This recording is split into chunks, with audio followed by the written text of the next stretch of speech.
Doctor, ya son las 8 en punto. Ya, está bien, está bien. Vamos empezando. Vamos a ver lo que falta de ocio y un poquito de senos paranasales, ¿no?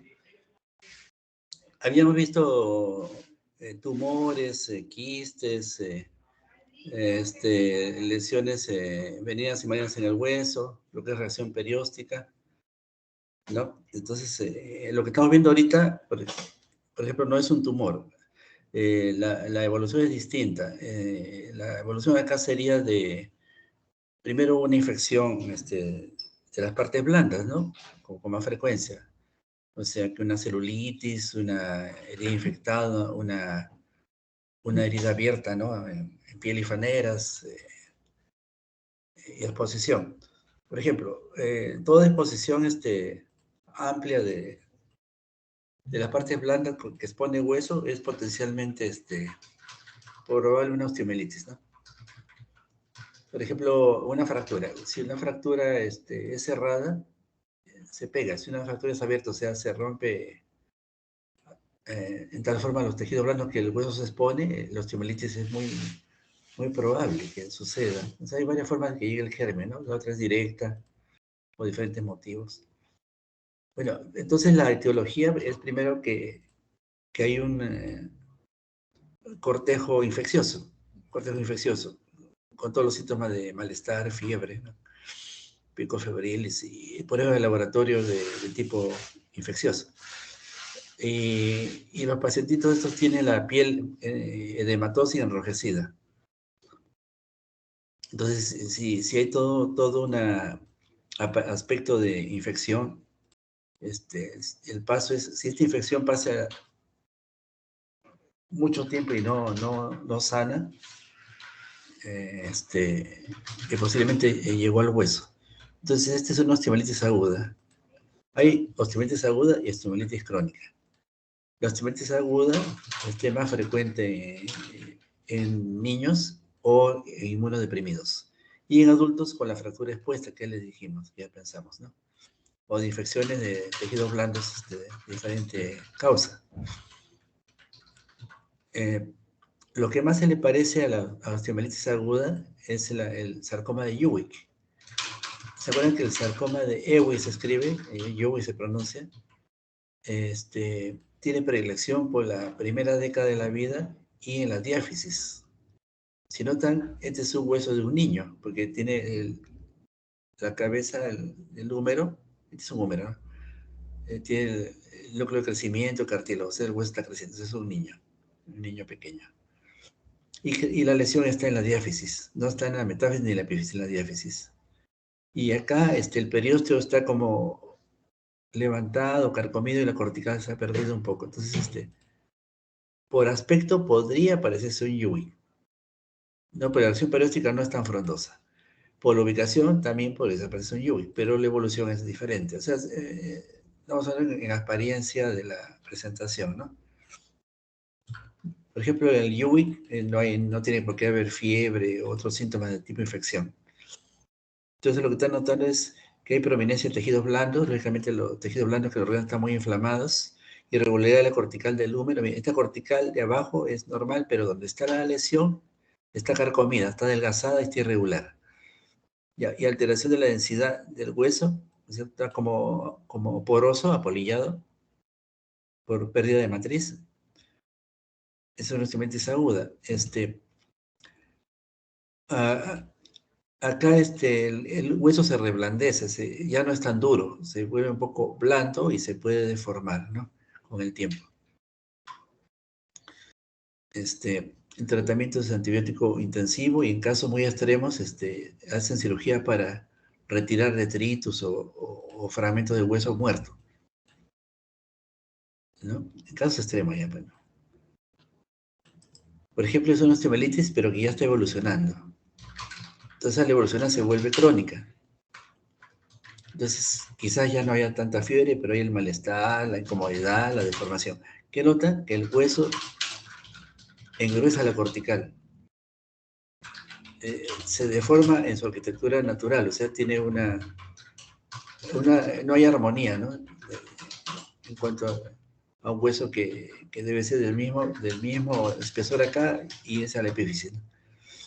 Esta acá es una rodilla, ¿no? Es otro paciente. Entonces acá la osteomelitis nuevamente está en la diáfisis. La epífisis no tiene osteomelitis. Lo que tiene es la osteoporosis por la limitación funcional a causa de la enfermedad, ¿no? Mucha osteoporosis. Bueno, la osteomelitis, al igual que las neoplasias, no toma el cartílago ni el otro hueso. Habitualmente no lo toma, igual que las neoplasias, ¿no? Entonces, acá se ha perdido un poco de hueso. Mira acá como agujeros, ha habido pérdida de material, lo llaman secuestro. Y el periósteo está engrosado y la cortical también, y una deformación del hueso, una deformación del hueso con engrosamiento de su espesor, y es más denso. La armonía normal del hueso es que la cortical con la esponjosa son armónicos y se puede diferenciar. Acá se pierde esta armonía.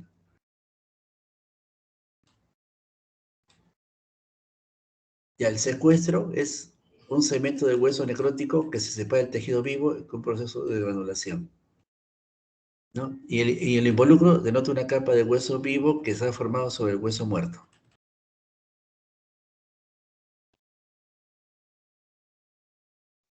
La flecha que está acá, en la izquierda, es un hueso flotando dentro de la necrosis, de la osteomelitis. Este es un secuestro.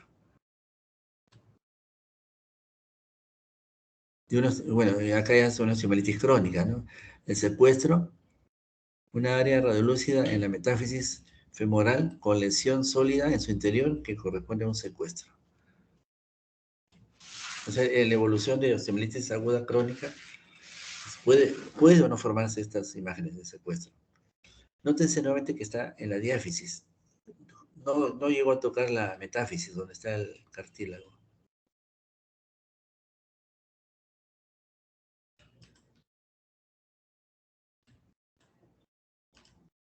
Ya. En esta de la izquierda dice, se presenta una capa de periósteo engrosada acá.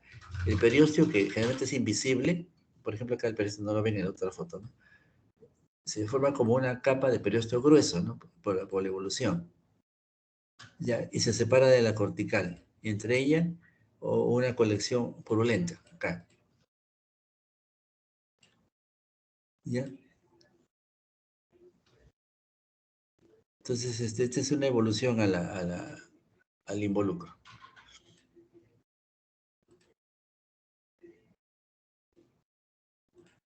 A ver, vamos a la siguiente. Entonces, esto es una osteomelitis también. Dice, a partir del 14, demineralización ósea visible en 30% de pérdida ósea, elevación del perióstico.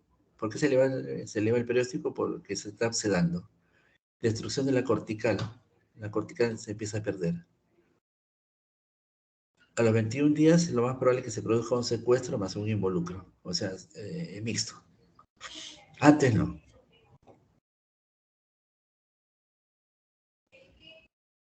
Ya, otro caso, dice, signos indirectos, aumento de partes blandas. O sea, la parte blanda que rodea es heterogéneo y denso, ¿no? O sea, para el lado de acá, por ejemplo, donde está la reacción del periósteo, hay más densidad de partes blandas y en otro lado menos. Dice, signo indirecto, aumento de partes blandas y atenuación de las líneas grasas situadas entre los músculos. O sea, se vuelve muy denso. Signos específicos de reacción perióstica. Elevación del periósteo, formación del hueso nuevo, destrucción ósea, osteopenia, pérdida de la estructura trabecular. Esta especie de una cáscara levantada sería una reacción perióstica gruesa, formando como hueso nuevo.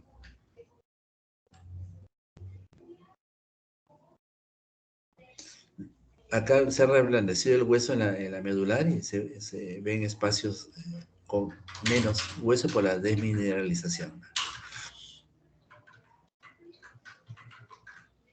Un acercamiento, ¿no? Acá está, este es el periósteo levantado, incluso hay fragmentos sueltos, acá, esa es la zona del involucro.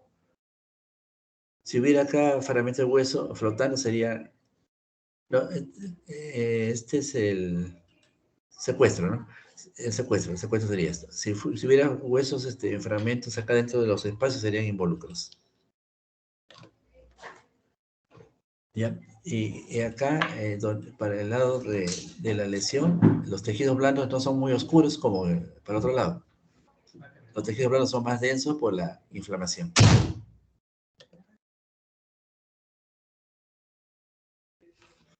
Ya, entonces la osteomielitis crónica, dice, la infección del hueso ocasiona necrosis del tejido, que es reabsorbido por el tejido de granulación. El que persiste y no regresiona produce el secuestro óseo. Ya, la infección crónica produce expansión y remodelación ósea. Por eso es que se ve a veces todo alterado, deformado, no tiene el eje natural, ¿no? Engrosamiento de la cortical secundaria a resorción ósea. Bueno, este acá no está en la foto del calcáneo, no salió en la pantalla, ¿no? Pero acá hay todo el compromiso óseo y acá habría un involucro, ¿no? Acá, un involucro. Esta es la pérdida de la matriz porque al haber infección se ha necrosado el tejido, se ha deformado. Entonces, esto ya pasó a la fase aguda.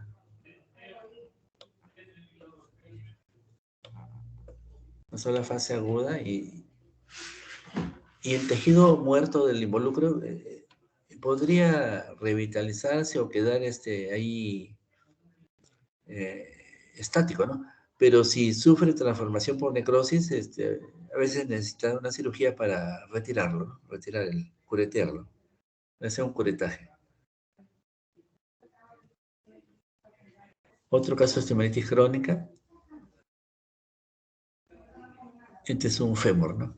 Dice osteomelitis crónica, en la radiografía se ve aumento de la densidad y engrosamiento de la diáfisis femoral como secuela de osteomelitis tratada. O sea, recibe tratamiento y el hueso no regresa en algunas cosas como este no regresa a la arquitectura original. Bueno, tomen en cuenta cuando uno a veces tiene heridas en la piel o quemaduras, quedan cicatrices, ¿no? De acuerdo a la reacción de cada organismo. Bueno, el hueso puede también dejar especies de cicatrices en esta forma y se llama osteomelitis crónica. O sea,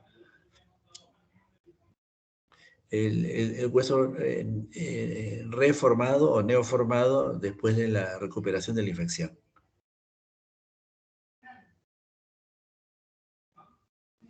Habitualmente aumenta el diámetro de la diáfisis. Ten en cuenta que las diáfisis casi siempre son un poquito más delgadas que las epífisis, ¿no? Entonces acá esto no tiene la misma armonía, ¿no? Incluso la medular parece ser más densa que la cortical, o sea, está al revés. Si ven hacia abajo, hacia donde está la rótula, la medular es más transparente y la cortical es más densa porque es más dura. O sea, lo normal es que la medular sea más blanda y la cortical sea más dura, ¿no? Es lo normal. Otro caso es osteomelitis crónica, pero en este caso, por ejemplo, fue una osteomelitis crónica por una fractura expuesta. Entonces acá se ve donde ha pegado el hueso, pero hizo una osteomelitis. Se infectó. Fue una fractura sucia, ¿no? Entonces, se contaminó y le llegó al hueso. Entonces se pegó, pero como hizo osteomelitis, después de hacer su callo óseo, también junto con el callo más la deformación de la osteomelitis crónica, el hueso tiene una forma sin armonía, ¿no? Se pierde el eje, se engruesa, la cortical se pierde con la medular, no tiene esa armonía vista en todos los huesos que hemos visto normalmente, ¿no?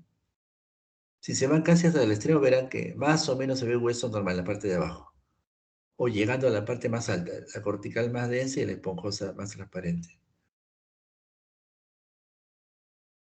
Otro caso de doble fractura, miren, acá hay una fractura en la tibia y en el peroné, que se han consolidado, pero el hueso había tenido también una osteomelitis. Entonces ya sanó la cicatriz, pero hay deformación en la cortical, en la esponjosa, y evidentemente hubo un proceso infeccioso, ¿no?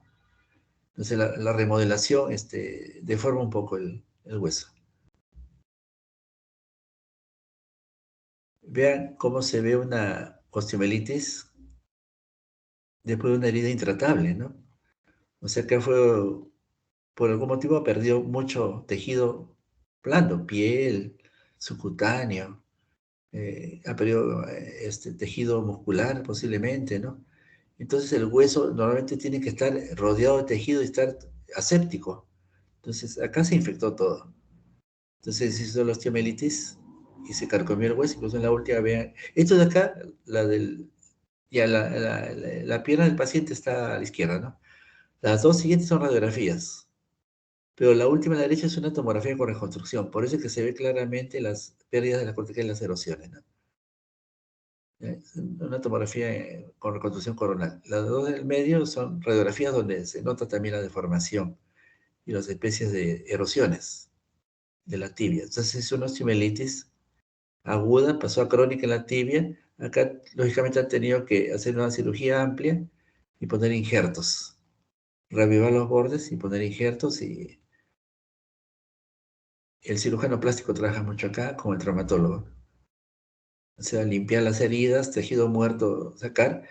Y por regla general, cuando una abertura en piel tiene más de 1 centímetro y no cura, es camino a la implante de piel, ¿no? Autoinjerto es piel de otro lado, lo pones ahí, ¿no? Se revitaliza.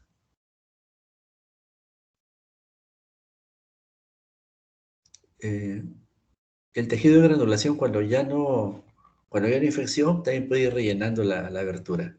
Acá hay que rogarle para que el paciente no sea diabético. Si es diabético, esto es peor la evolución, ¿no? De estas heridas tan terribles.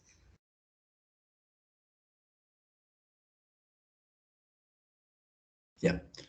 Esta es una radiografía de cadera derecha. Si ven, aquí hay una R que significa right. Ya. Sí se identifica el ilíaco, el acetábulo de la cadera, incluso acá se ve el pubis, está rotado la placa en oblicua, ¿no? Pero ¿qué no hay? Falta la cabeza del fémur, o una parte de él. Y este es un adulto, ¿no? Esta es una necrosis de la cabeza del fémur. Entonces la necrosis se llama necrosis avascular. El paciente pudo haber tenido una fractura, una lesión en el cuello del fémur, y como la irrigación es terminal, en algunos casos la irrigación no llega a la cabeza del fémur, y conforme pasa el tiempo se va reabsorbiendo el hueso y se pierde hueso, ¿no? Hasta casi ausentarse. Ese es un grado ya avanzado de una osteonecrosis avascular. Entonces el paciente no es que esté operado y le han sacado la cabeza del fémur. La solución acá es poner una prótesis. La prótesis que reemplaza la cabeza del fémur y también parte del acetábulo, porque el paciente usa esa pierna como bastón, no puede utilizarla para caminar normalmente. Además, lo más probable es que la pierna derecha sea más corta que la izquierda, porque acá se ha perdido la cabeza y se ha subido la diáfisis. Entonces todo eso se soluciona con la prótesis, ¿no? Si es que no se opera el paciente y pasa el tiempo, entonces puede hacer una anquilosis, porque no juega la articulación, entonces esto se va pegando y entonces ya no puede utilizar la pierna para hacer la ambulación, lo hace como apoyo, pero no tiene los movimientos libres, ¿no? Para lo que normalmente se puede hacer sin la lesión. Entonces lo que estamos viendo acá es a la izquierda un paciente con una cadera normal, se nota la cabeza del fémur, el acetábulo, un espacio armónico con el acetábulo, por acá va el ligamento redondo, el cuello del fémur, los trocánteres. Pero ¿qué ven en la otra imagen? Que la cabeza del fémur se está deformando, se está perdiendo, no se ve la densidad armoniosa, hay erosiones por todos lados y hay esclerosis. Esta es una evolución para osteonecrosis. Entonces, acá hay un detalle. Si solo en la cabeza del fémur y el acetábulo está bastante aceptable, entonces la lesión es solo del fémur. Como esto no es una neoplasia, ¿qué nos queda? Una osteonecrosis, sobre todo si el paciente es un fondo reumático, artrítico, o ha ingerido demasiado hormonas y corticoides, ¿no? Entonces, el exceso de corticoides puede conducir a la necrosis avascular. Produce erosiones y trazos parecidos a las fracturas trabeculares, pero no ha habido traumatismo acá, ¿no? Lógicamente, esta cadera tiene mucha limitación funcional para deambular el paciente.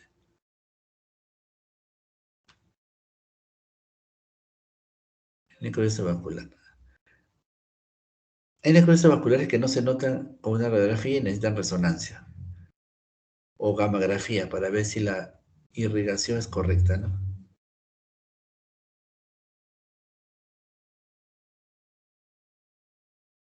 Ya, acá dice. Ese es un niño, vean los factores de crecimiento. Aumento del espacio articular, aumento de la densidad ósea de las epífisis, osteopenia del cuello de la epífisis, la fragmentación del núcleo cefálico generalmente en tres densos islotes óseos, de los cuales el central sigue condensando y los laterales sufren osteolisis. Y unos quistes metafisarios. Si notan, la cabeza del fémur izquierdo se está reduciendo, acá. En la derecha está bien, en la izquierda está bien. Entonces se está necrosando la cabeza del fémur y no está desarrollando.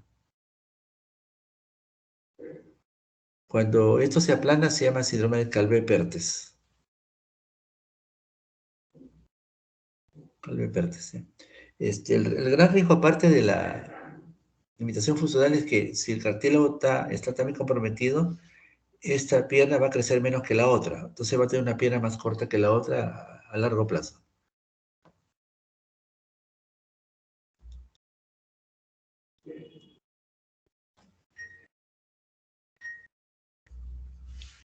Otro paciente, son pacientes no traumáticos, son pacientes con dolor de cadera, con problemas metabólicos o ingesta de corticoides, eh, y con mayoría de edad, ¿no? No son muy jóvenes. O sea, este es de los extremos, ¿no? O niñitos o ya mayores. Entonces la cabeza del fémur se está aplanando y tiene una densidad disminuida, como transparente. Entonces, estas son erosiones subcorticales. Entonces, ¿qué estamos notando acá? Que la osteonecrosis no se produce en el cuello, los trocánteres ni la diáfisis. Es distal.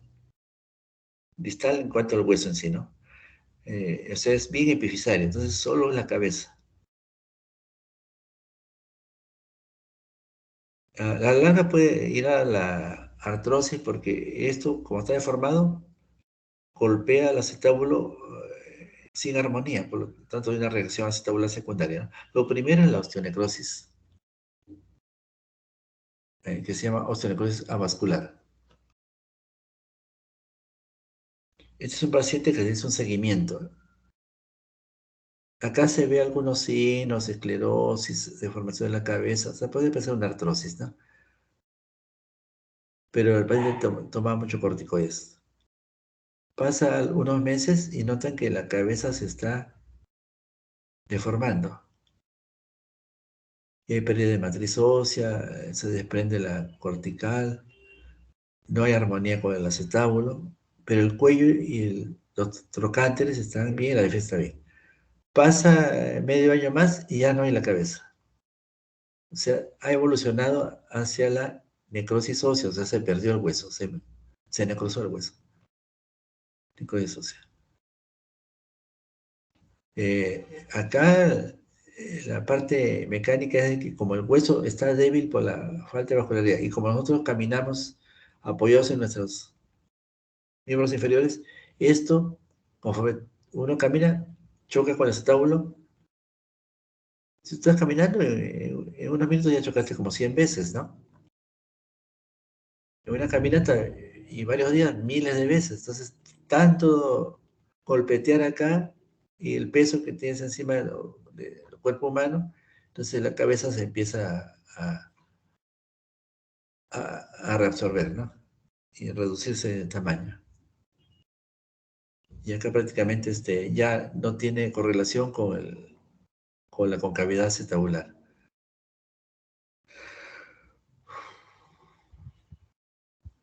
Este es un paciente que le toman radiografía y se ve la deformación de las epífisis zonas de diferente densidad por erosiones y reacciones esclerosas, una osteonecrosis. Entonces les hacen esta es tomografía, la de la derecha, la izquierda es radiografía.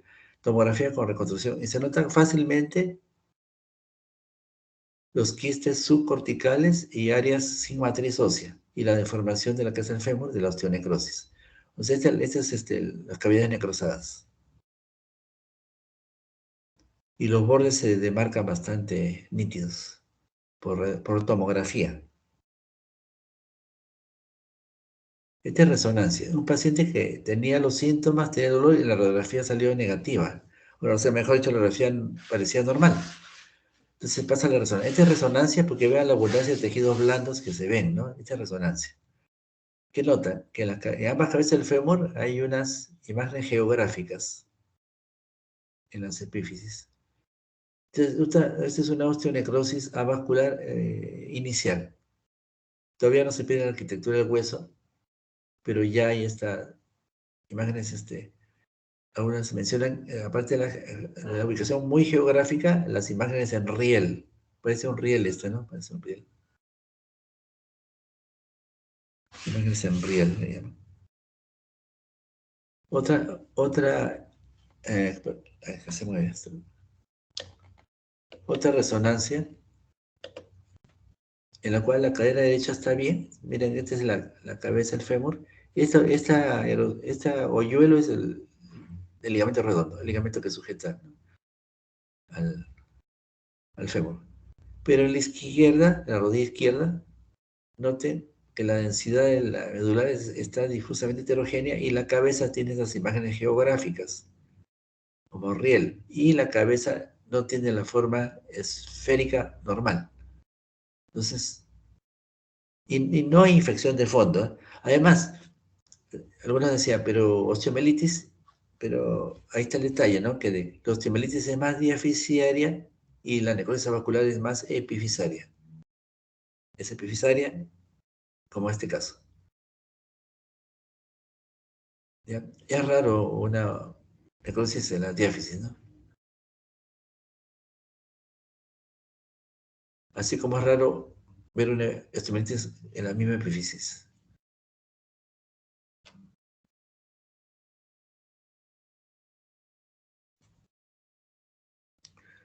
¿Ya? Acá hay necrosis vascular esta es una rodilla, ¿no? La izquierda es una radiografía y lo demás es resonancia. Dice acá, necrosis vascular del cóndilo femoral interno. En radiografía de rodilla izquierda, sí, izquierda, sí, izquierda.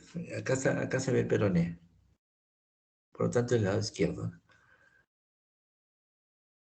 Muestra una lesión radiolucente subcondral.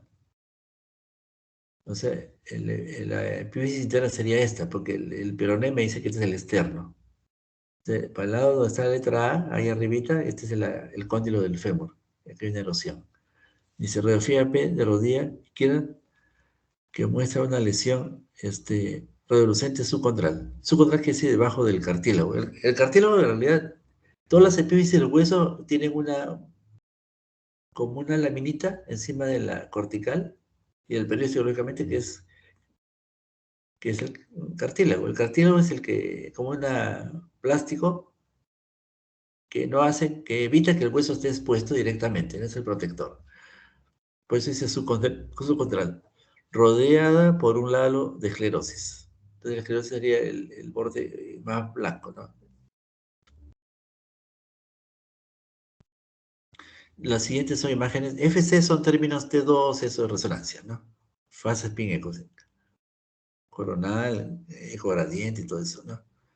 Muestra una mayor predicción del colapso de la superficie articular. Entonces acá se nota la erosión del subcortical, la extensión cruzó la medular, y esta última imagen se suprime la grasa y todo lo que brilla es edema. O sea, hay edema en el hueso. Y por reacción también edema en la tibia. Entonces, este es una necrosis avascular de la epífisis del fémur, del cóndilo mismo. Este es un autor que se usa mucho para casos de necrosis vascular, Arlen Ficat. Noten cómo ahí va haciendo los grados del tipo 1, que ya ahí en la clínica todo y la radiografía sale prácticamente normal. El tipo 2 con leve hundimiento y cambio de densidad. El tipo 3 con la deformación. El tipo 4 la pérdida prácticamente de la arquitectura de la cabeza.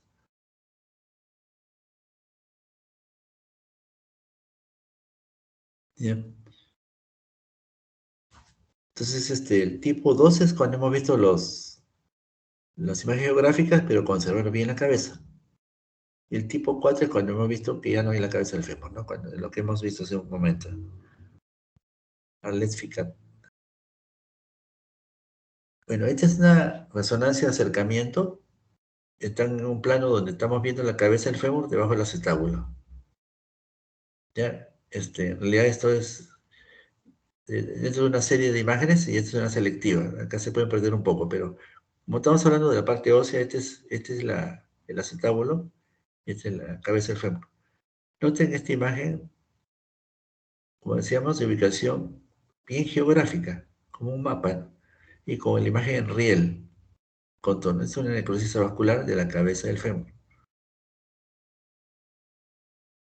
Necrosis vascular puede ser en cualquier parte del cuerpo, pero lo más frecuentes son en caderas y en rodillas.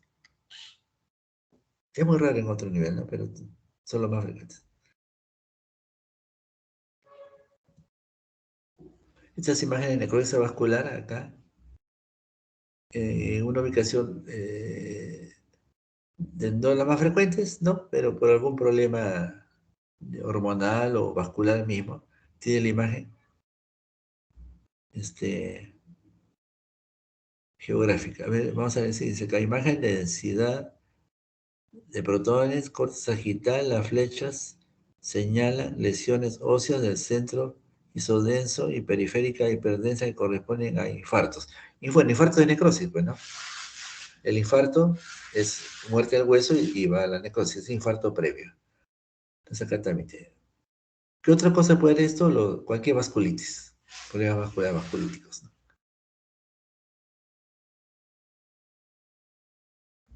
La osteonecrosis no da reacción perióstica. Las neoplasias malignas y la osteomelitis dan reacción perióstica. La osteomelitis aguda.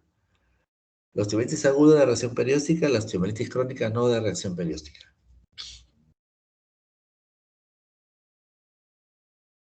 Otras imágenes de osteonecrosis en fémur. Es la rótula del fémur, la tibia. La de la izquierda es una densidad para la normal y la derecha suprime la grasa. Entonces toda la parte de grasa que están viendo se vuelve oscura. Este es un artificio para que las lesiones brillen más y poderlas ver con más facilidad, ¿no? Y además esto indicaría que hay algo de edema, porque no se oscureció. Si se oscurecería sería... Supongan que esto que está acá se pone totalmente oscuro. Entonces habría contenido graso, pero no es el caso, ¿no? Así se diagnostican, por ejemplo, lipomas en el hueso. Pero el lipoma no tiene esta forma geográfica, son redonditos, ¿no? Esta es la característica de osteonecrosis, nuevamente. Geográfico, con una especie de riel acá, no hay reacción perióstica por ningún lado, pero hay dolor, hay mucho dolor. Ya. Bueno, esto ya es otro capítulo, no es osteonecrosis necesariamente. Este es un patrón de osteolisis o destrucción ósea, habitualmente por metástasis en hueso de una lesión de otra parte del organismo, ¿no? Como una de las causas. O cualquier lesión que destruya huesos se llama destrucción ósea o lisis. Son tres presentaciones. La primera es geográfico, la segunda es apolillado y la tercera es permeativo. Geográfico, apolillado y permeativo. Ya, el más focalizado es el geográfico, dice. Lesión lítica de bordes bien definidos sugiere lesión no agresiva, casi siempre benigna, sobre todo el borde esclerótico. ¿Qué puede ser? Encondroma, efecto fibroso cortical, displasia fibrosa, quiste óseo. Acá le agregaría necrosis avascular en algunos casos, ¿no? Fíbula significa peronea, por si acaso. Ya, el apolillado. múltiples pequeñas lesiones líticas mal definidas indican lesión agresiva, frecuentemente maligna, o sea, más difuso. Sarcoma de Ewing, cisterna diáfis, ¿no? Metástasis, o sea, pues decir, cáncer de pulmón, en un momento toma el hueso, ¿no? Metástasis. El mieloma da lesiones líticas, pero en sacabocado. Le gustan mucho los huesos planos y el cráneo. La osteomielitis también podría dar apolillado, como hemos visto en unos casos, ¿no? Hace un momento, ¿no? Y la imagen permeativa, infinidad de mínimas lesiones líticas mal definidas, sutiles, sugiere mayor agresividad, casi siempre son lesiones malignas. Sarcoma de Ewing, metástasis, mieloma y osteomielitis también. Entonces es como que una mancha de aceite que se difunde en el centro permeativo.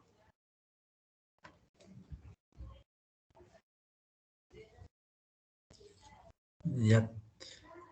Entonces, son términos que se usan cuando se describe la radiografía. Nuevamente, si está bien localizado, bordes definidos, es geográfico.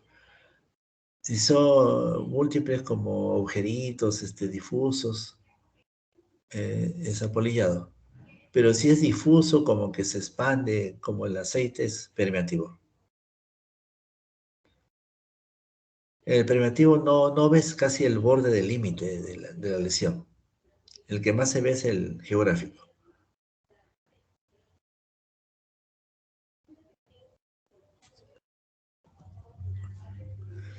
Es un paciente varón de 70 y tantos años con cáncer de próstata. Ya, entonces ya le hicieron el diagnóstico, antígeno prostático, biopsia, y le duele la columna. Entonces le toman, porque puede ser una espondiloartrosis, ¿no? Una hernia de osteoporosis, ¿no? Por la edad. Pero en este caso vean que el hueso señalado con la flecha, que es la última dorsal, porque ahí se ve algo de la última costilla, ¿no? Está muy blanca. Incluso noten que estos de los costados son los pedículos, ¿no? El pedículo está tapado del lado derecho, el pedículo izquierdo se ve. ¿Ya? Entonces, esta lesión no es lítica, sino blástica. Lítico es hueso de menor densidad y como destruido, ¿no? Y el blástico es hueso invadido de mayor densidad. Entonces, esto es, en primer lugar, una metástasis. Entonces, las metástasis son de dos tipos, líticas, que ya vimos, y plásticas, que es esta. Los que pueden dar plástica son cáncer de próstata, cáncer de mama. Otras etiologías es muy raro, no es lo natural.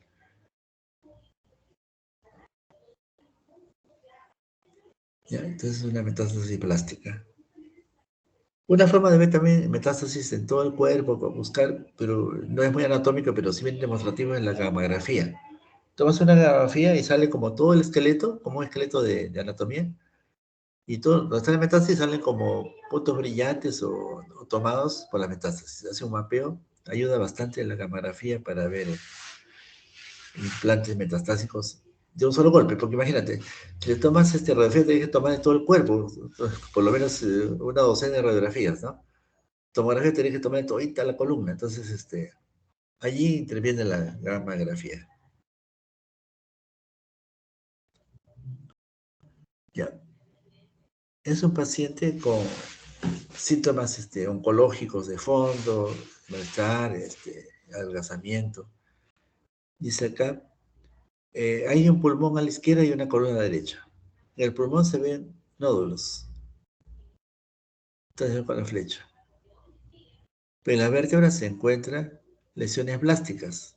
Dice T7 y T10, o sea, dorsal y dorsal, lesiones blásticas, compatibles con metástasis, dos lesiones. Entonces, si uno asocia esto, los nódulos en el pulmón podrían correlacionarse como metastásicos. Noten que acá hay una flecha que ya hizo sospechar. Vieron en la radiografía, que diga la tomografía de pulmones, el nódulo sospechoso, pero le llamó la atención que esta vértebra no es parejita su densidad. Al lado derecho es más denso, al izquierdo más oscurito. Entonces, como este pulmón no es un filtro y una ventana para hueso, en el lado derecho le han hecho ventana para hueso y el pulmón desapareció, no se ve. Entonces acá se ve bien el hueso, pero ya no el pulmón. Y así que este es un suplemento de la otra imagen. Miren, tomen en cuenta que la escala de grises en tomografía es 1000 y la escala de grises en el ojo humano es 16. En el mejor de los casos, alguien que no vive en la ciudad, que nunca usó anteojos, nuestra escala de grises no llega ni a 20, entre el blanco y el oscuro. Esa es nuestra capacidad ocular. Entonces, estos equipos de tomografía ayudan a hacer escala de grises de 1000 y lo que el ojo humano no puede ver, ellos lo hacen. Entonces, oscurecen hasta ver hueso, pero ya no se ve el pulmón. Acá blanquean hasta el pulmón, pero ya el hueso no se ve tan bien. ¿Ya? Entonces, el mismo paciente le han hecho con dos densidades distintas o ventanas distintas.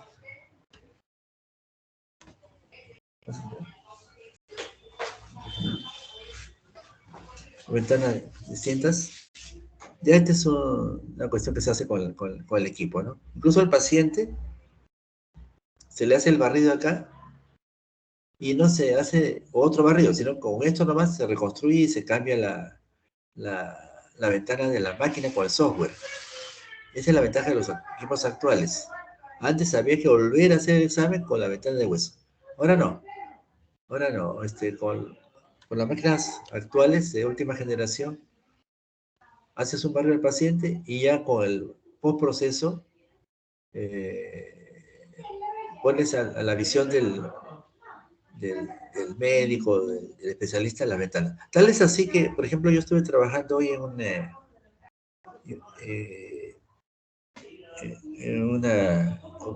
mirando en la ventana del tomógrafo, no en la placa o en la pantalla del radiólogo. Entonces me fui a informar, pero mirando en el monitor del mismo tecnólogo. Entonces, su sistema de teclado se parece al de cualquier computadora, pero es lógicamente para el examen. Y arriba donde están las funciones, están las ventanitas. Entonces yo ponía, por ejemplo, supongan que acá tengo el pulmón, ¿no? Entonces estaba en inglés, decía lung, o sea, lung, pulmón. O sea, apretar el botón, pulmón. Al costado decía bone, o sea, hueso. Apretar el botón, desaparecía el pulmón y aparecía el hueso. Al costado decía, por ejemplo, head cerebro. Apretaba y no se veía tan bien porque era un filtro para ver cerebro. Entonces había casi unos 10 botoncitos y la máquina automáticamente cambia la ventana a lo que tú quieres ver hasta en 10 posibilidades distintas y el paciente no está ahí, no está en la máquina, ya ni lo está viendo al día siguiente si gusta, no está en la memoria. Antes de que existiera estos adelantos, se hacía con el mouse, pero manualmente, o sea, se ponía la flechita sobre la imagen, por ejemplo, del tórax. Entonces se arrastraba de derecha a izquierda el riel y lo ibas oscureciendo de poquito a poquito. Se lo oscurecías manualmente, hasta que te gustaba el nuevo tono, ¿no? Entonces te lo hacías jugando con las ventanas manualmente. Se puede hacer, hasta ahora se hace. Como comprenderán, estos son ventanas de unidad Hansfield. Y la ventana de hueso de la derecha puede haber sido una ventana de 800 unidades Hansfield. Y la ventana de pulmón puede haber sido una ventana de aire, o sea, negativa, o sea, por debajo de 0 Hansfield. Entonces, ¿qué sucede? Estos botoncitos que ya lo hicieron los ingenieros, salta 230 unidades Hansfield para pasar a otra ventana de porrazo. Y bien, pues es una gran ayuda. Pero supongo que yo veo un nódulo en el pulmón, pero dudo si está calcificado o no. Lo cambio con la botonera y lo salta a 400 unidades Hansfield, salta a la otra ventana. Entonces ahí es donde aún se usa manualmente, o sea que tomas y lo empiezas a oscurecer de a poquito con paciencia y ves si el nódulo siempre queda con puntos blancos. Si es puntos blancos, está calcificado el nódulo. Si no hay nada blanco, es un nódulo blando. Y eso es malo, puede ser un nódulo metastásico, ¿no? Si el nódulo fuera totalmente calcificado, sería un granuloma, que no hay problema. Un granuloma es una tuberculosis que se sanó y quedó para toda la vida. Pero solo porque sus estómagos están llenos. Y ahorita es un paciente, mujer, que le dolían las caderas, los huesos, y se resbala, una caída así no muy importante, y se quedó prácticamente incapacitada. ¿Qué sucedió acá? Que aquí hay una fractura del cuello fémur. Se ha fracturado. Pero el trauma no era tan fuerte, no era tan importante, pero se fracturó. Entonces la fractura es una fractura patológica. Se fractura sin una causa que lo justifique. Y a la hora de ver, el hueso no está tan parejo como lo hemos visto en otros casos. O sea, está todo con áreas de diferente densidad, metástasis, dice acá, que son cáncer de mama, breast cancer. Entonces, el riesgo de fractura es grande cuando hay metástasis. Son metástasis mixtas, líticas y blásticas y una fractura patológica.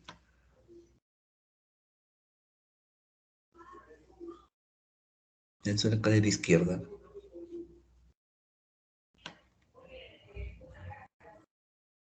Noten los agujeritos que hay incluso acá en el isquio, ¿no? Este es el pubis, ¿no? Esta es la imagen del apolillado. ¿Se acuerdan? Geográfico, apolillado y permeativo. Es apolillado. Ya, esta radiografía de huesos, que toda la columna lumbar, el sacro y parte de la pelvis, se ven blancos como la tiza. Blanco, mire, parece mármol. ¿Ya? Entonces, estos son metástasis plásticas de toditos los huesos de la columna y parte de la pelvis. Mayormente paciente varón con cáncer de próstata. Es lo más común ver así. El cáncer de próstata le gusta mucho pelvis y columna vertebral. Debe ser por la cercanía, porque ahí está abajo la próstata y lo más cercano es. Entonces, un poco más raro encontrar que salté y haga una metástasis plástica dorsal sin pasar por las lumbares. Es una tomografía bien selectiva de una vértebra en axial. Noten que toda la imagen blanca que están viendo acá está en el cuerpo, el pedículo y parte casi que se va a la lámina, a la faceta. Es una lesión osteoblástica vista muy selectivamente en una vértebra lumbar con tomografía. Esto no es radiografía, esto es tomografía.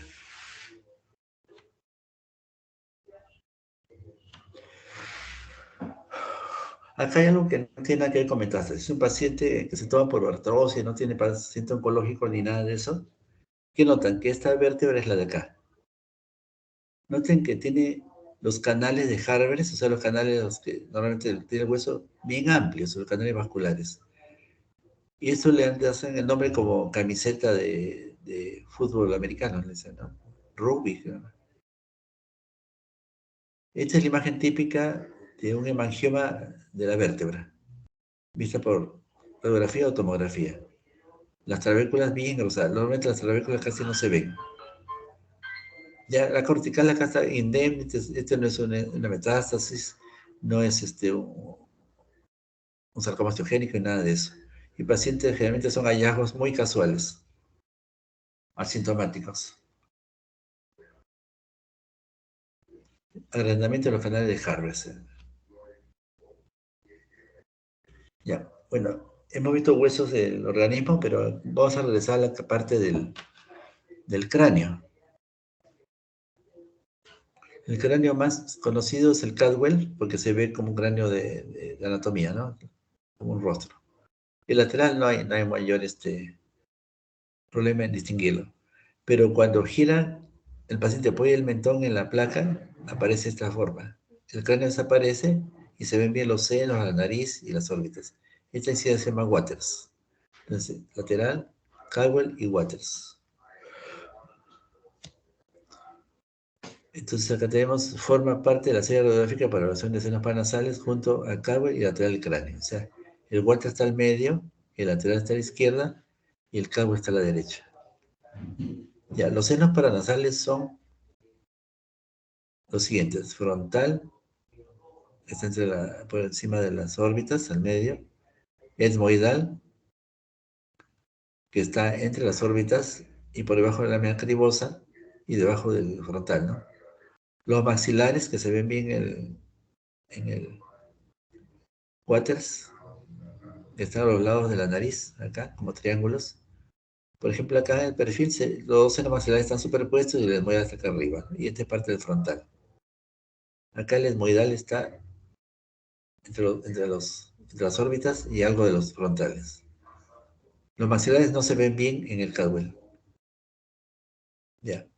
El esfenoidal no se nota en el Waters. Se nota en el Caldwell y mucho mejor en el lateral. El seno esfenoidal está debajo de la silla turca, o sea, está justo acá abajo. Es el seno esfenoidal. Entonces son 4 senos: frontal, etmoidal, esfenoidal y maxilar.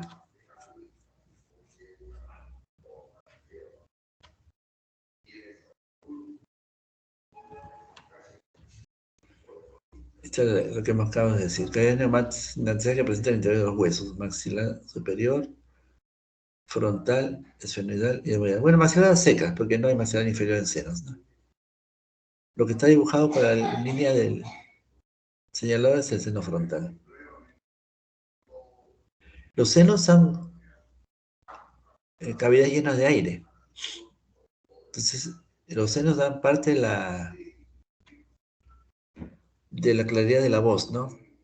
Por eso es que cuando alguien tiene sinusitis y los senos están llenos de secreciones, el tono de la voz está muy gangosa, no tiene resonancia. ¿Ya? Por ejemplo, la característica típica del militar, gritón, con cuerpo bastante grueso y mandón, tiene la voz como trueno, es porque aparte de la característica de un hombro todo deformado, tiene algo de, mm, con la hormona de crecimiento, alguito de acromegalia, ¿no? Entonces, como tiene los senos grandes, la voz le sale más potente, parece que tuviera cuadrafónicos. Sería una explicación, ¿no? Un poco grotesco, pero esa es la explicación. Por ejemplo, Goliat de la Biblia era acromegálico, por eso la voz parecía un trueno. Pero por eso tenía hemianopsia, porque como tenía un adenoma en la hipófisis, el quiasma no le permitía ver a los costados, ¿no? La mirada era hacia adelante. Bueno, tengo una llamada. ¿Aló?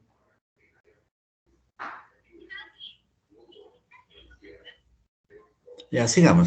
Propaganda. Ya. ¿Qué le decía? Ah, ya. No sé si lo expliqué en la teoría. Según algunas lecturas bíblicas, ¿por qué Goliat no vio la piedra del hondazo que le vio David? David y Goliat, ¿no? Porque no tenía amplitud de visión, o sea, no tenía visión lateral. Entonces, si algo venía por un costado, quizás no lo notaba. Bueno, eso es en base a los detalles históricos y a la posibilidad, reconstruyendo los datos, ¿no? Que es una buena posibilidad. Bueno, pasemos a la siguiente. Este es un acercamiento de un Waters. Acuérdense que el que está en el centro es una región Waters, donde los senos se ven bien dibujados, las órbitas bien notorias, y se ve la nariz con huesos propios y el tabique, ¿no? Que no se ve tan nítido en las otras incidencias.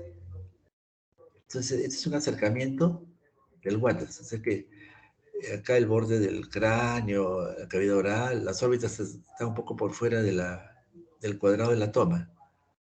Noten que este es los huesos de la nariz, que es el tabique al medio, las mucosas cornetes, y el seno maxilar derecho y el seno maxilar izquierdo. Y no están transparentes, tienen disminución del espacio y una imagen homogénea que lo tapan en las bases. Estos son secreciones en los senos maxilares por declive. Se tiene ya hacia abajo, eso es una sinusitis maxilar. Sinusitis maxilar, ¿no? Entonces segrega mucosidad, espectora mucosidad y tiene la voz gangosa y hay dolor de un poco de cefalea. Sinusitis maxilar, en la incidencia se llama Waters.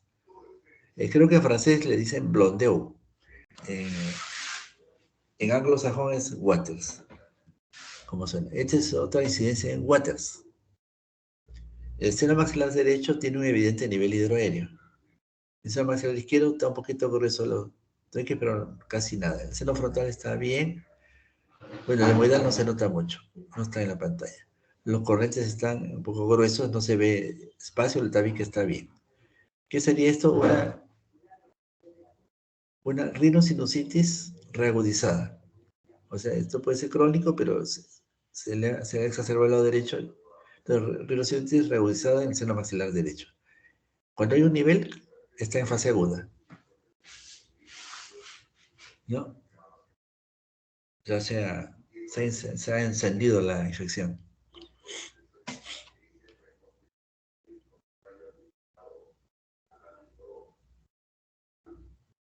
Parece que le han tomado el guate con la boca abierta. Bueno, no es necesario, se puede tomar con la boca cerrada también. Ese sería el paladar duro y acá sería la lengua. Mira las órbitas, que clarito se ven. Es el hueso malar.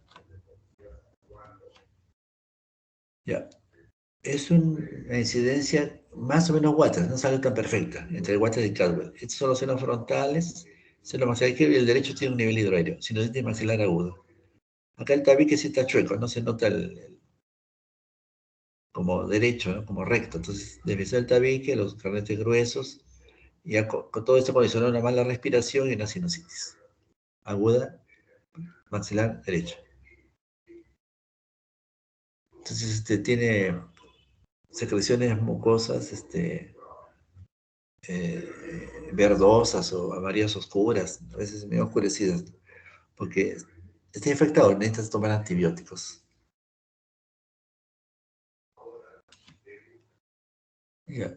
Acá noten que en la derecha hay una sinusitis, es tomografía, esto ya no es resonancia, tomografía.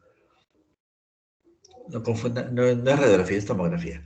Lo han tomado una incidencia que parece al Waters, ¿no?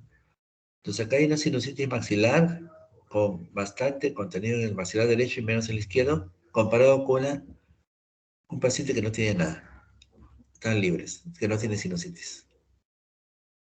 Pero este paciente sí tiene rinitis, miren lo edematoso que están los cornetes, la mucosa, ¿no? Pero no hizo sinusitis. Arriba de la nariz, acá se ven los senos etmoidales. Acá también, los senos etmoidales.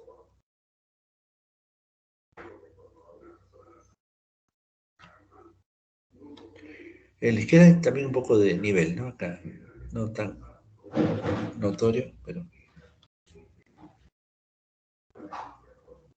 Y esta es una tomografía periaxial. ¿Se dan cuenta? Esta de acá ha sido en coronal. Y esta es axial. Coronal, de frente axial, lo ves con el libro de anatomía. Entonces, estos son los celías etmoidales, llenos de secreciones. Esfenoidales con secreción acá. Entonces, una sinusitis que se ha extendido al esmoides y al esfenoides. Si todos los senos han tomado, se llama pansinusitis. O sea, los 4 grupos de senos, ¿no? Paranasales. Este es crónico. Así como el esmoides, todo difuso crónico.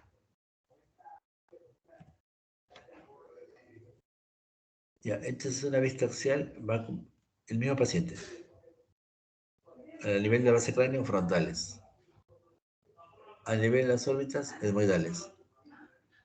Por debajo, maxilares. Entonces tenemos frontal lleno, esmoidal lleno, esfenoidal un poco y maxilares los dos llenos, más a la derecha. Esto es una pansinusitis crónica. Pansinusitis crónica. Con imágenes de tomografía en axial.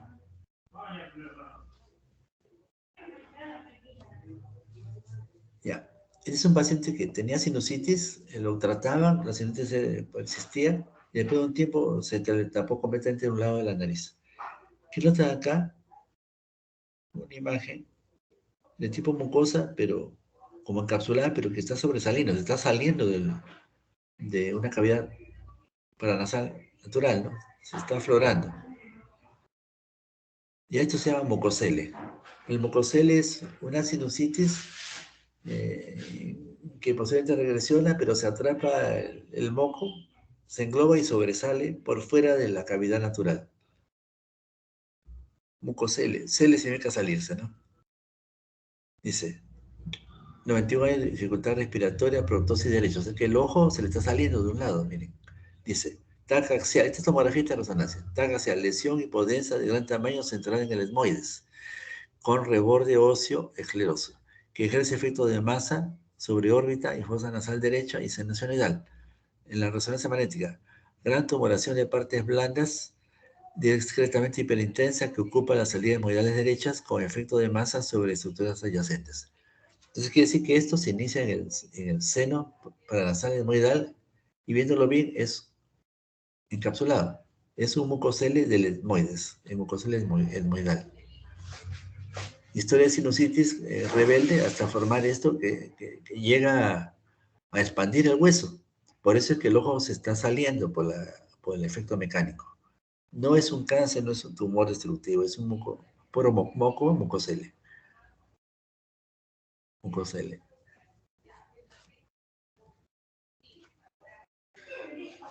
Este también es un mucocele, o sea, se atrapa el moco y se va expandiendo.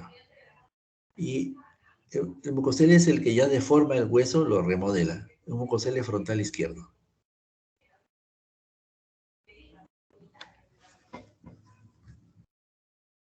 Tal es así que si esto se expande y se atrapa, puede incluso deprimir el cono de la órbita por el lado donde está el mucocele y producir una proptosis asimétrica o isostalmos. Ya. Entonces esta lesión, los bordes más regulares, pero el detalle es este, la lesión que encuentran tiene una raíz en el seno. Del seno salió y se fue para allá.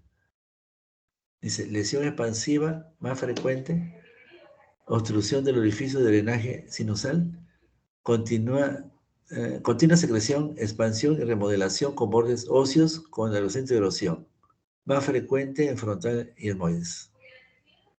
Es un mucocele esmoidal con expansión lateral en la órbita derecha. O sea, remodela, no destruye, remodela, se abre paso.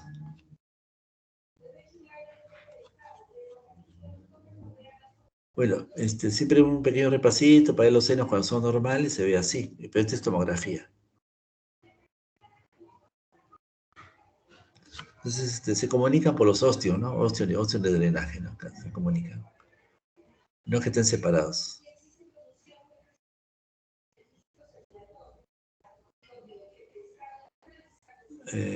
Entre los cornetes que son estos hay los meatos. O sea, el meato es por donde drenan los senos. Son varios, ¿no?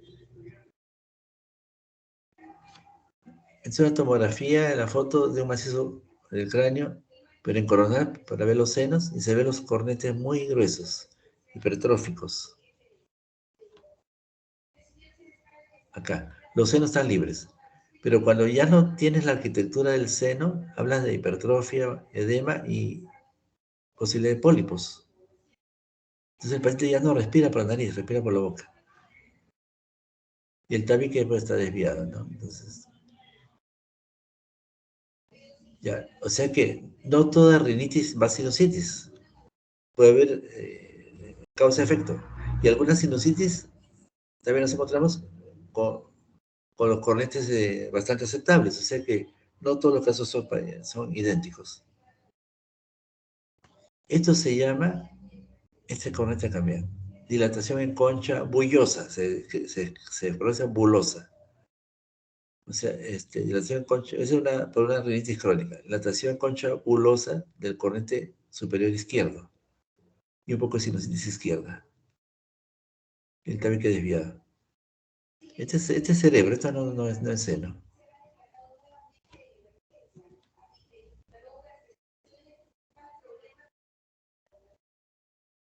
El sistema de concha bulosa que le dije. Neumatización del cornete medio. Puede ser el medio o el superior, ¿no? Bueno, la foto está muy pequeña, pero esto está... Le dicen concha bulosa porque se parece a una caparazón, ¿no? La concha o el caparazón de la tortuga, ¿no? Por eso le pusieron ese nombre. Ya está. Ya, pólipos, complicación local de sinusitis, origen, elevación local de la mucosa con acumulación de líquido intracelular. Localización más frecuente en la pared lateral de las fosas nasales. Mialto medio, cornete medio superior. Se ve más homogénea en el tejido blando con bordes lisos. Por ejemplo, a la derecha no ven la forma del cornete como en la izquierda, que bien dibujaditos, sino ya toda una forma pues, como nódulos que son pólipos. Pólipos son blandos. Es mucosa organizada. Ya. Es un paciente que al inicio pensaba que era una sinusitis, pero ningún tratamiento le hacía efecto y más bien empezó a deformarse el rostro, a ver dolor. La sinusitis no tiene por qué doler tanto. Y había moco con sangre. Entonces ya llegó a hacer esto, una lesión que destruye el hueso. Este no es un mucocele, esto sí es una erosión, extrusión, no hay un orden específico.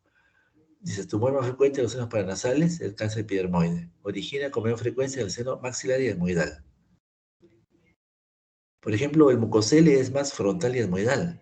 No hay casi mucocele maxilar. En cambio, el carcinoma es más maxilar. No hay casi carcinoma en el seno frontal, ¿no? Por eso es que a veces que hay pocos síntomas, a veces sorprende, ¿no? Propensión a destruir hueso aún siendo pequeño, o sea, muy destructivo. Con el contraste se realza un poco. Le ponen contraste, se pinta.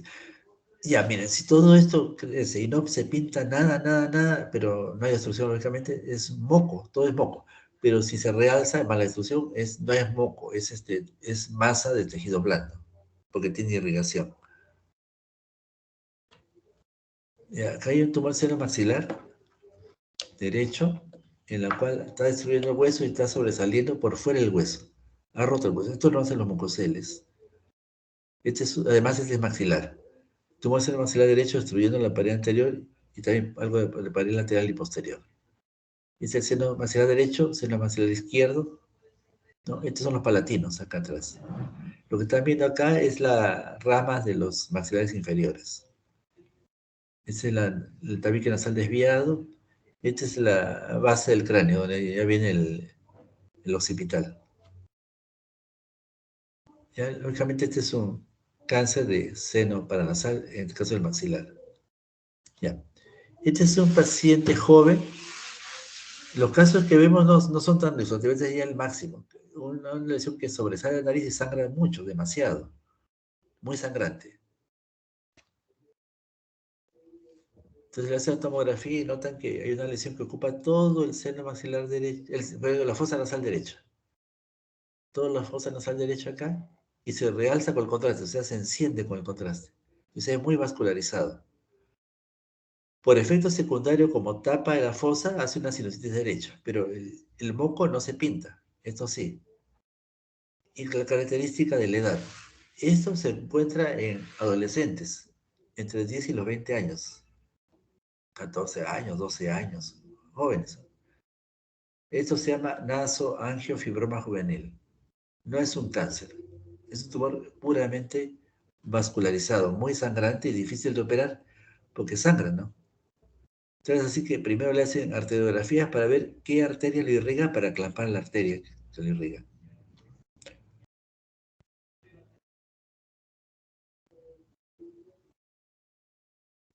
Ya este es también un paciente de... pongamos la edad. Con seguridad que el paciente tiene unos 14, 15 años. Entonces, se le ocluye la fosa nasal, cuando quiere eliminar el moco sale con rasgo de sangre, duele un poquito, pero sangra fácilmente, y es de un lado.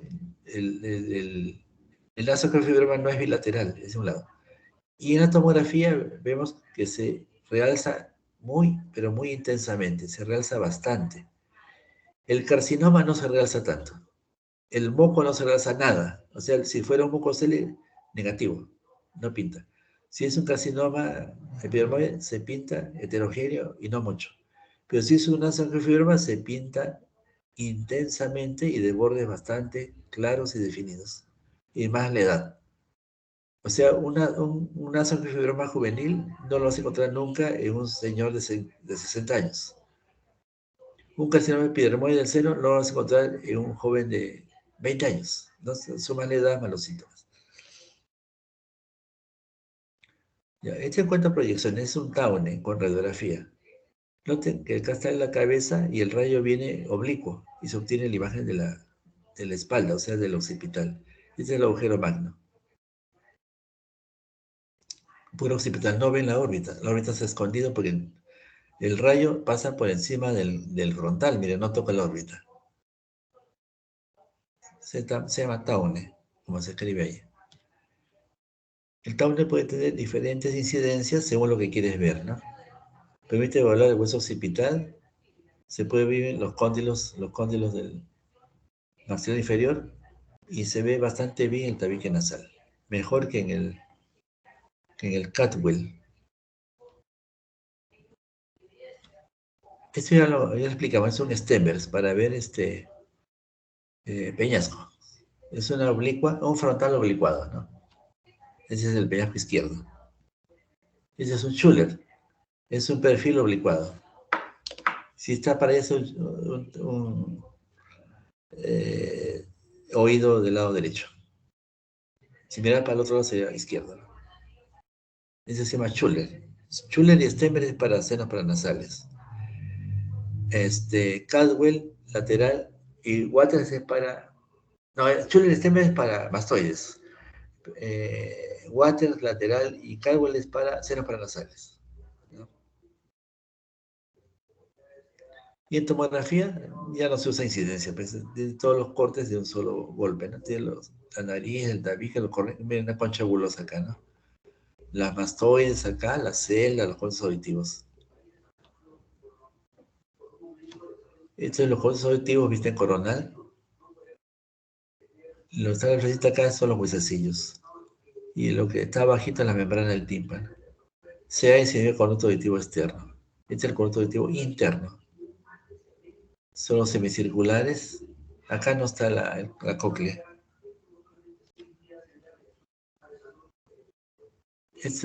Diferentes incidencias visto ya por acercamiento, ¿no? Este está en axial y esto está en coronales. Ya, estos puntitos acá son los huesecillos en la caja timpánica. Bueno, esto ya escapa para pregrado, ¿no? Pero para ver todo lo intrincado que es, por eso se llama laberinto. Este es el huesecillos dentro de la caja del tímpano. ¿Ya? Con el martillo y el yunque. Y acá está la cóclea, el caracol. Por eso le dicen la forma de caracol, ¿no? Dice el conducto auditivo externo.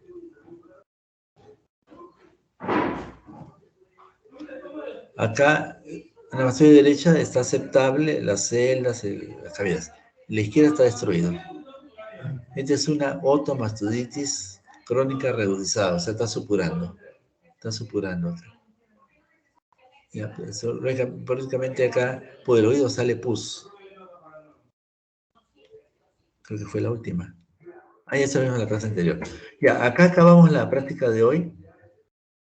Mañana tiene sus casos clínicos. Ustedes programan, por favor. ¿A qué hora va a ser el caso clínico? ¿A las 8 también?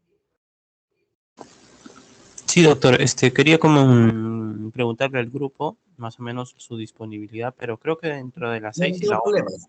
Yo de las 7 para adelante, como es media hora nomás, caso clínico ponen ustedes, van a presentar 2 casos, ¿no? Sí, ¿Aló? doctor, como Ya, todos los casos. ya. Entonces, 15 minutos, en un poco más de media hora presentan los dos. O sea, es más rápido. Exponen ustedes, todos escuchamos, rememoramos un poco la teoría, opinamos y así, ¿no? Eh, este, o quieren 7:30. Creo que Le no, ¿no? confirmo, doctor. Le Ya, confirmo. mandas un WhatsApp de las 7 y tanto, yo voy a estar atento al mensaje. Entonces, yo voy a entrar a la programación de ustedes. ¿Ya? Listo, Mm, entonces nos vemos Gracias, mañana. doctor. Doctor, ¿le puedo hacer una pregunta? Sí, dime. He visto que, bueno, las imágenes que usted estaba mostrando se puede confundir un osteomosteoide